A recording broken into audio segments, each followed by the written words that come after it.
Today's read aloud is Last Stop on Market Street. Words by Matt De La Pena. Pictures by Christian Robinson. Last Stop on Market Street. For Luna and her two grandmas, Ronnie and Grace. For Nana. CJ pushed through the church doors, skipped down the steps. The outside air smelled like freedom, but it also smelled like rain, which freckled CJ's shirt and dripped down his nose. He ducked under his Nana's umbrella, saying, "How come we gotta wait for the bus and all this wet?"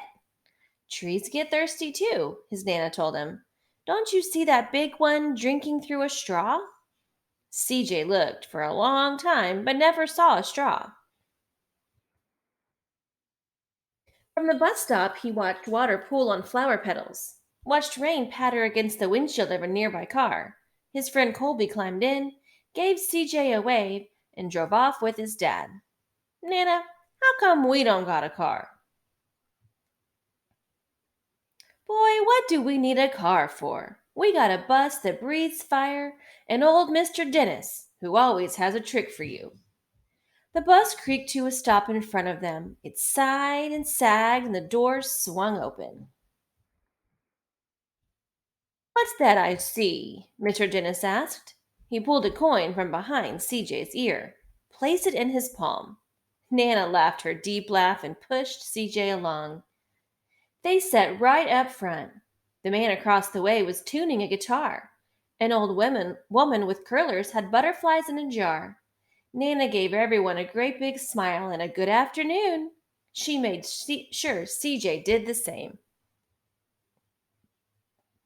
The bus lurched forward and stopped.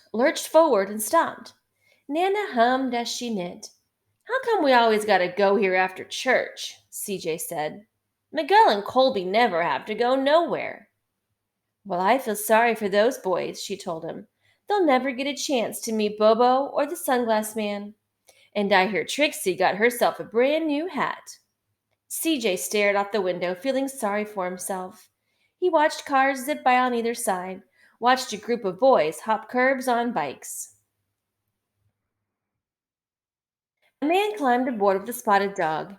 CJ gave up his seat. "How come that man can't see?" "Boy, what do you know about seeing?" Nana told him. "Some people watch the world with their ears." "That's a fact. Their noses, too," the man said, sniffing at the air. "That's a mighty fine perfume you're wearing today, ma'am." Nana squeezed the man's hand and laughed her deep laugh. Two older boys got on next. CJ watched as they moved on by and stood him back. "Sure wish I had one of those," he said. Nana set down her knitting. "What for? You got the real live thing sitting across from you. Why don't you ask the man if he'll play us a song?" CJ didn't have to. The guitar player was already plucking strings and beginning to sing. "To feel the magic of music," the blind man whispered, "I like to close my eyes." Nana closed hers too. So did CJ and the spotted dog. And in the darkness, the rhythm lifted CJ out of the bus, out of the busy city. He saw sunset colors swirling over crashing waves, saw a family of hawks slicing through the sky, saw the old woman's butterflies dancing free in the light of the moon. CJ's chest grew full, and he was lost in the sound, and the sound gave him the feeling of magic. The song ended, and CJ opened his eyes. Everyone on the bus clapped, even the boys in the back. Nana glanced at the coin in CJ's palm. CJ dropped it in the man's hat. "Last stop on Market Street," Mr. Dennis called. CJ looked around as he stepped off the bus. Crumbling sidewalks and broken down doors, graffiti tagged windows and boarded up stores. He reached for his Nana's hand. "How come it's always so dirty over here?" She smiled and pointed to the sky. "Sometimes when you're surrounded by dirt, CJ, you're a better witness for what's beautiful." CJ saw the perfect rainbow arcing over their soup kitchen. He wondered how his Nana always found beautiful where he never even thought to look. He looked all around them again, at the bus rounding the corner out of sight, and the broken street lamps still lit up bright, and the stray cat shadows moving across the wall. When he spotted their familiar faces in the window, he said, "I'm glad we came."